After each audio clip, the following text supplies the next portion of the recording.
Hello. You know what? Every single time I say that, I know I sound very similar to the Fat Squirrel Speaks. I don't intend to. If you go back and you look at my Dulcimer video, then you'll see I do that. Hello, hello. Anyway, I don't quite sound like Fat Squirrel Speaks. She's way cooler than I am, way more funny. But anyhow, every time I do that, it makes me think of her. So anyway, shout out to her for all of her viewers as well. I, as you've already figured out, am a viewer of the Fat Squirrel Speaks.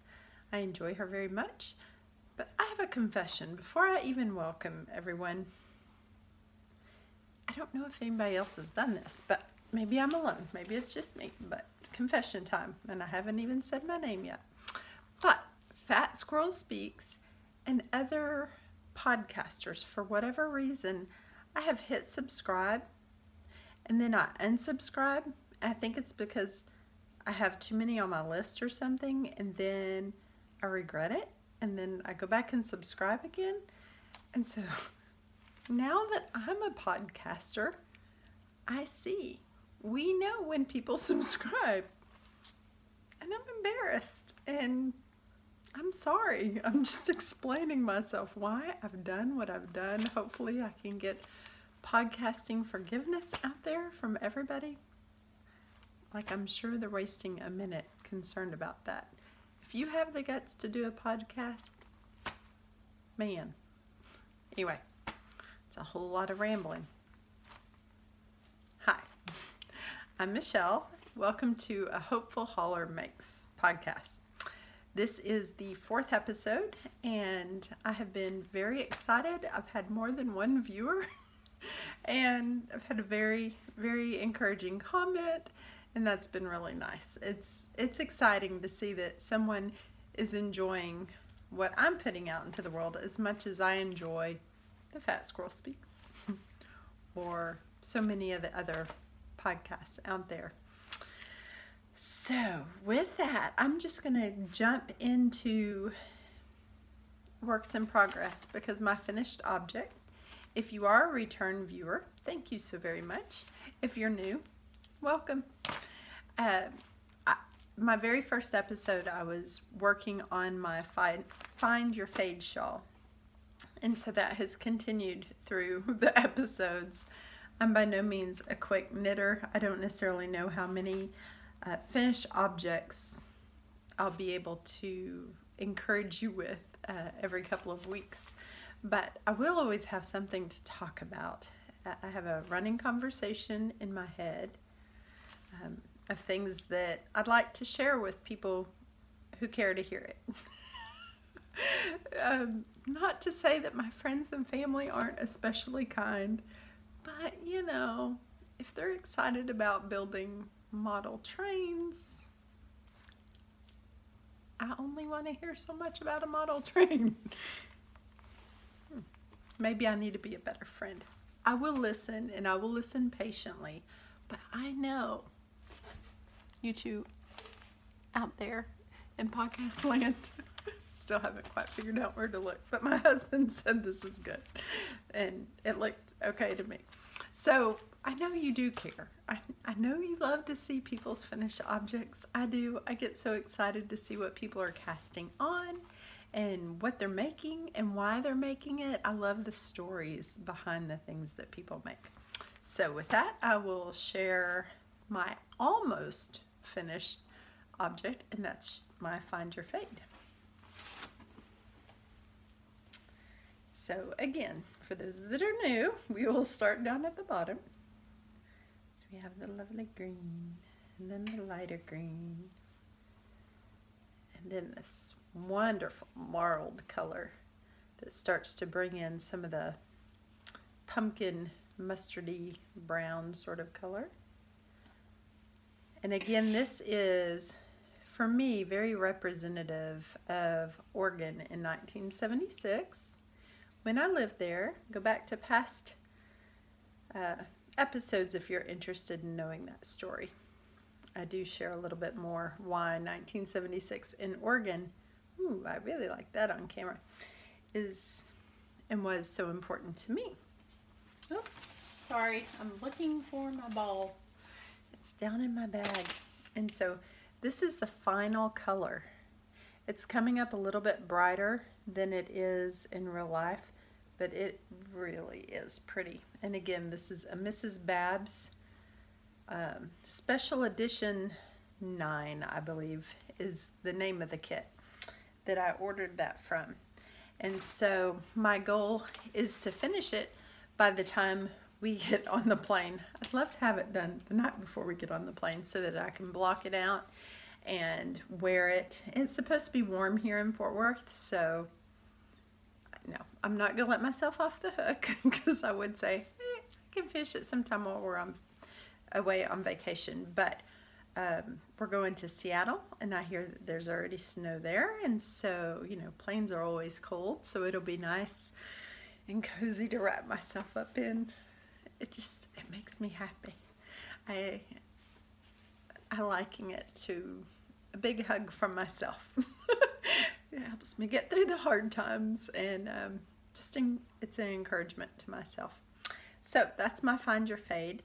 And during this last 2 weeks, the Spinzilla, many of us spinners out in the podcast world took part in Spinzilla. And Spinzilla, if you're not aware, is a group of amazing spinners who just spin their little hearts out the way I explained. I did not have a goal for myself. This was my very first year to do it, and so I just wanted to spin as much as I possibly could that specific week and put my knitting aside, which also meant that my Find Your Fade was set aside. So I lost about a week on that, but I was really pleased with my spinning. I got just a little over 1,000 yards, and so that just made me very happy. And it made me so happy to see everybody's yarn out there, and my whole team. I was part of the team West 7th Wool. That's my local yarn shop here in Fort Worth, and they're fabulous. And the whole spinning crew on that team were just so encouraging, inspiring, as I would scroll through Instagram and see what they were doing, and then that would make me, you know, want to spin a little bit more. And so one of the things that I did, oh, I forgot that skein. I'm gonna have to go back and get it. Excuse me, just one moment. Oh wait, no, I'm gonna carry on. So I'll show you this, and then I'll show you the other at the end. So anyhow, one of the things that I did during this time of Spinzilla is I started spinning in the grease, which I've never done before.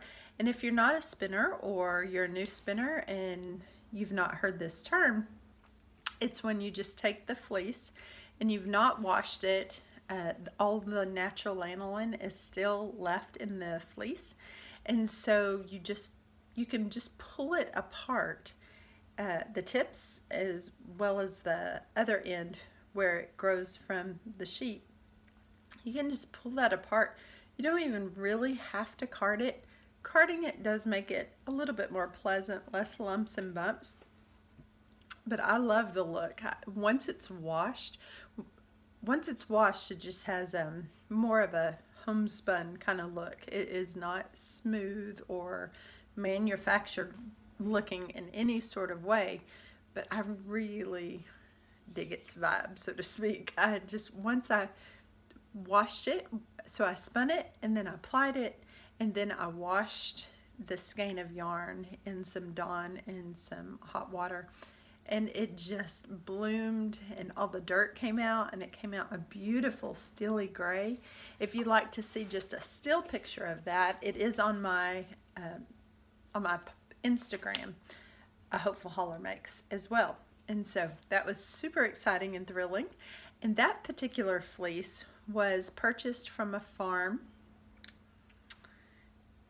See, this is where I'm gonna grow. I promise I will grow. I'm gonna have a list of all these things so I don't forget. I will work on the name.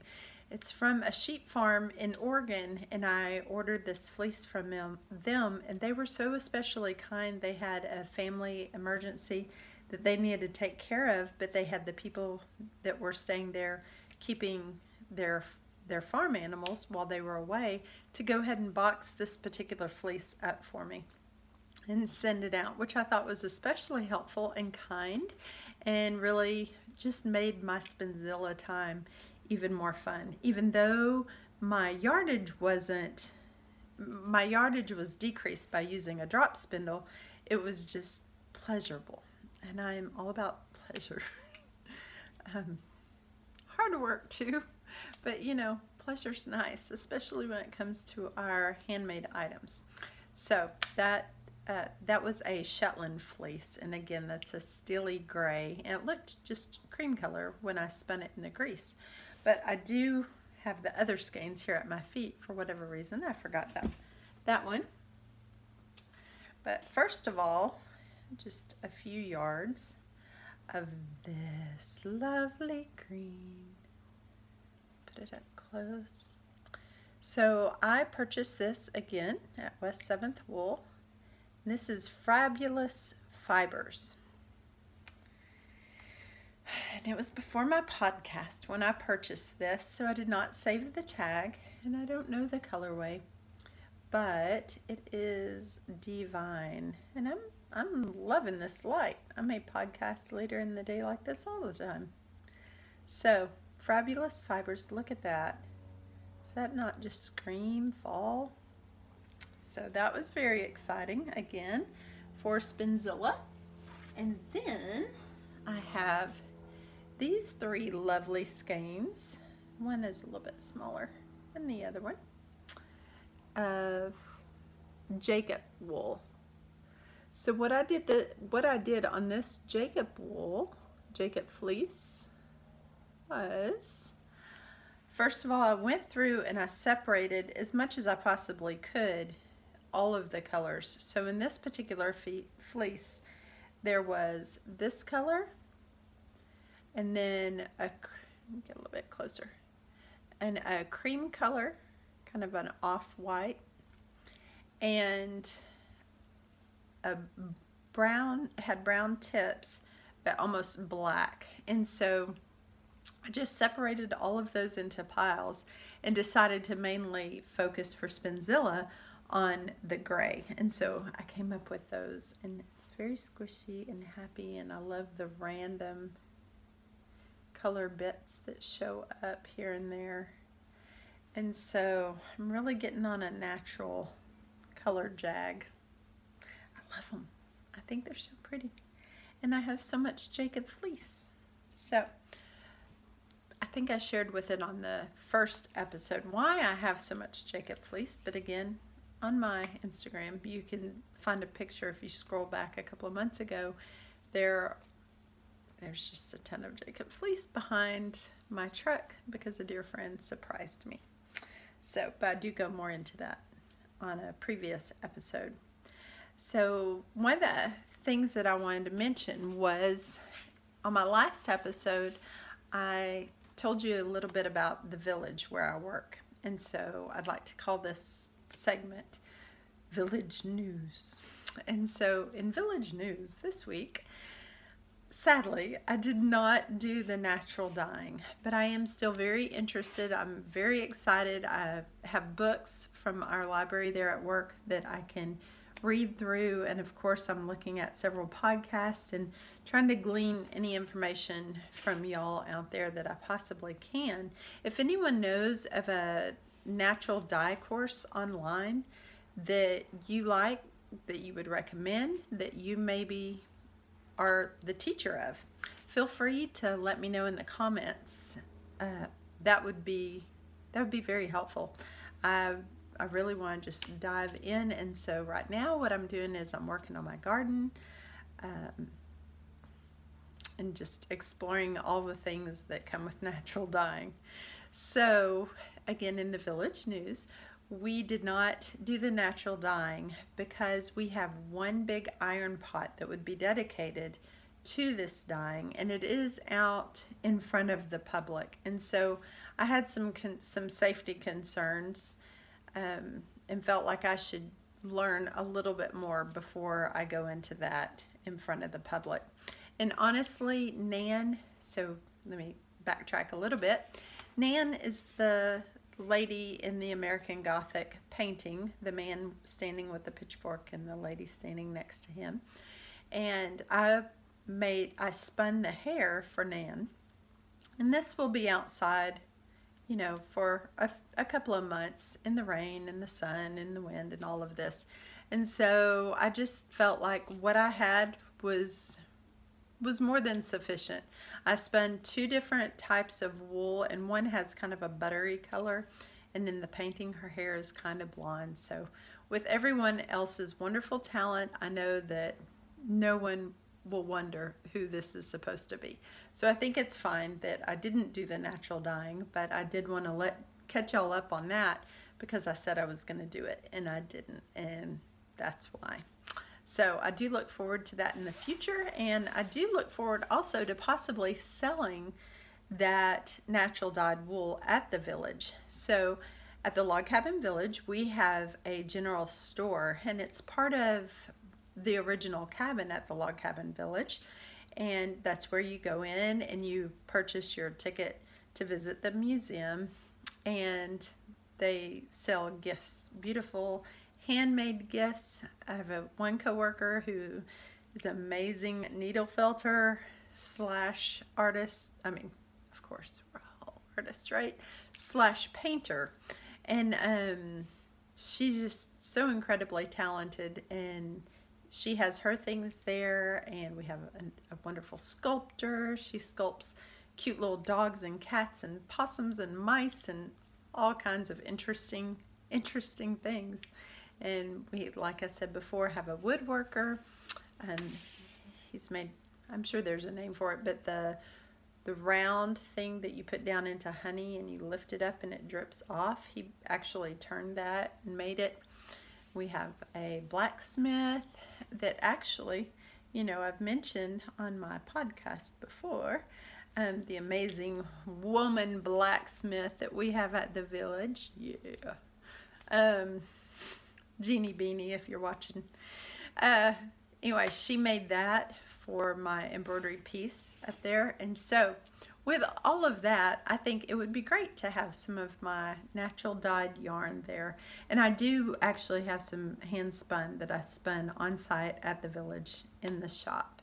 So if anybody's interested and you're in Texas, come see me at the village and get you some homespun Texas Log Cabin Village yarn. So anyway, that is that for village news. And I need to look at my notes.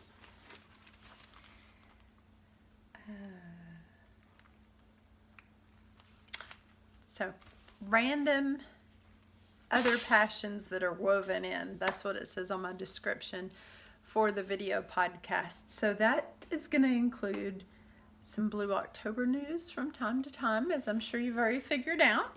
And, you know, some of you may or may not know, last week was Mental Health Awareness Day.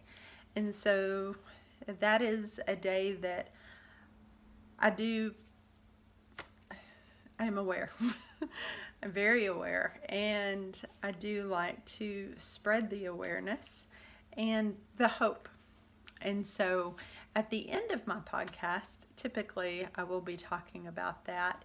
And I just kind of jumped in here and I forgot some other things that I was going to say.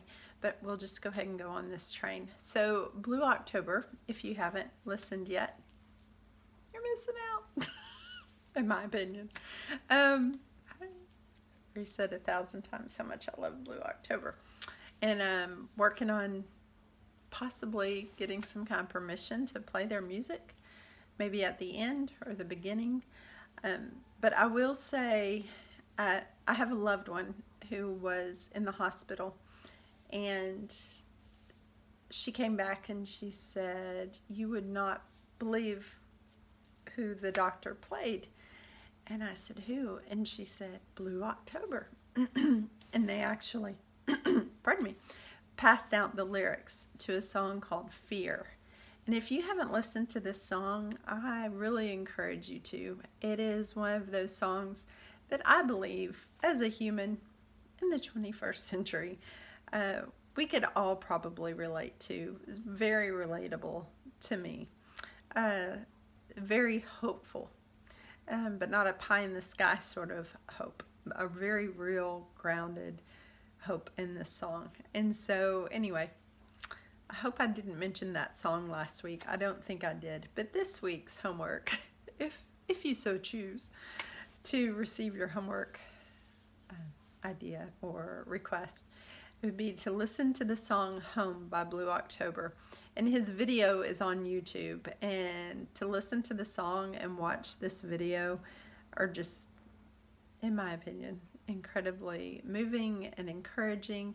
And if you know someone who wants to hear more encouraging, hopeful sort of things, and maybe they're in a tough place, maybe y'all could listen to this together. It's just such a hopeful song. And so remember, I am hopeful, not hopeless, not hopeless anymore. And so anyway, there's my Blue October chatter, although I do have one more mention of Blue October.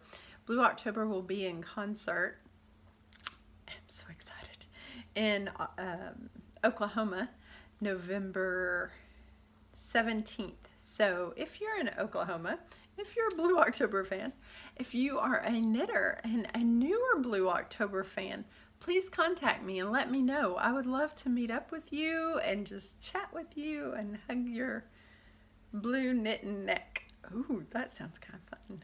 Blue knitting neck. So we call it our blue family. That's what all of the fans are called. And so it's just like when you find another knitter, you just know that you've found someone that you can genuinely really connect with. They get you, so to speak. So anyhow, there's the blue. And then some of the other things I want to weave in. I am super excited to say that in about 30 minutes, I am leaving for my very first pottery class. So for about the last 6 or 7 years, I have told myself I would take a pottery class, or I would just try and figure it out on my own one way or another. And through a series of events, one of which was a dear friend inviting me to a pottery show, and then them saying that they were starting a 6-week class today. The show was yesterday. I decided to sign up. I'm gonna unfortunately have to miss a couple of weeks, but I'm getting in there and getting started, and I have no idea if I'm gonna like it, love it,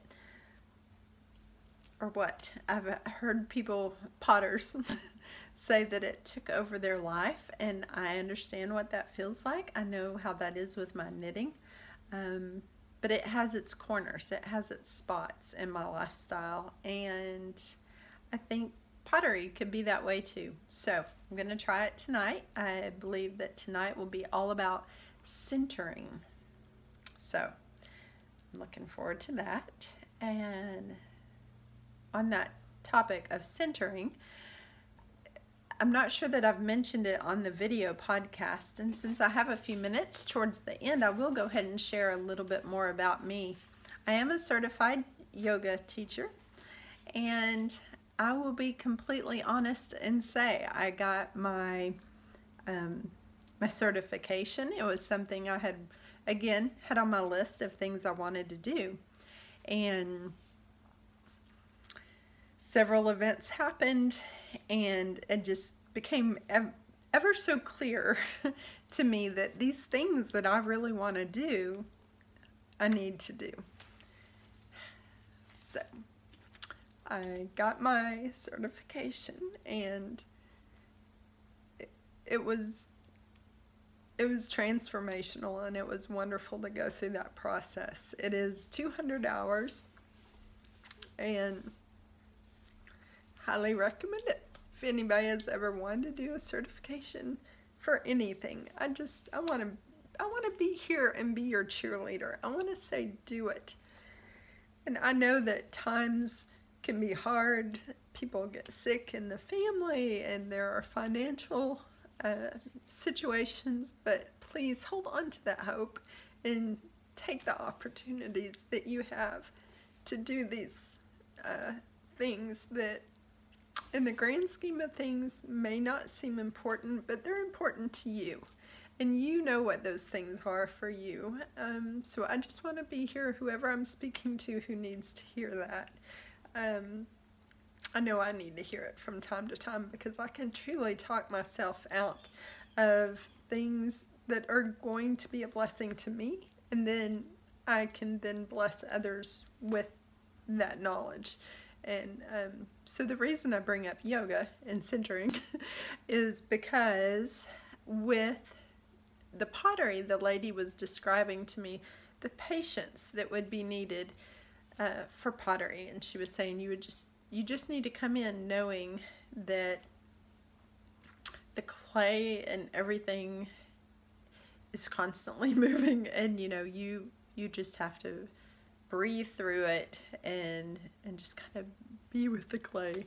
And she didn't say that. That was my own transferal of her own words, but of her words. But I really got what she said, and I really do want to just be present and feel the water on my hands and the clay, and really be able to receive what she's saying. And I look forward to exploring and seeing what comes of this. It may just be the 6-week class, and excuse me, and that's okay. I'm trying something new, but as I'm sure you've already figured out, knitting is certainly my love, and I'm not leaving that, but I will, as I said at the beginning, always weave these other passions in and out. And for me, I've just found that that's helpful to just keep doing that. They say to never stop learning, and I am a big proponent of that. So when I was younger, that just seemed so dismal to me. I wasn't particularly a great student, and I did quit school in the 8th grade, and I was 17 years old.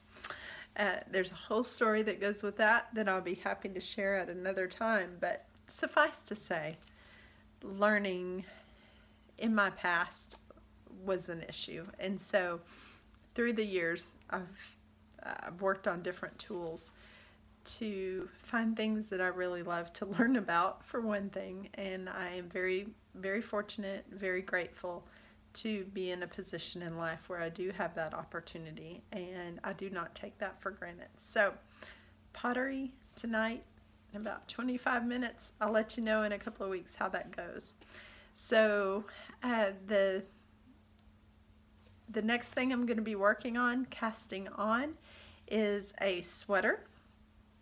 I haven't decided exactly which sweater. I know the brand of yarn and the potential color. The brand is Yarn Carnival, but I'm going between 2 different colors, so that'll be to be continued when I come back in a couple of weeks from our vacation. And hopefully by that time I will have already cast it on, and you'll be able to see said sweater. So, and I'll hopefully also finish the Find Your Fade, but be looking for that on Instagram if you're interested in seeing it. And I just want to again say how super excited I am for everybody who gets to go to Rhinebeck, maybe next year. So with that, I will say goodbye and say thank you again for coming and visiting A Hopeful Holler Makes. I hope somehow, some way you were encouraged and inspired. And remember, everything is better with wool and a podcast. Bye.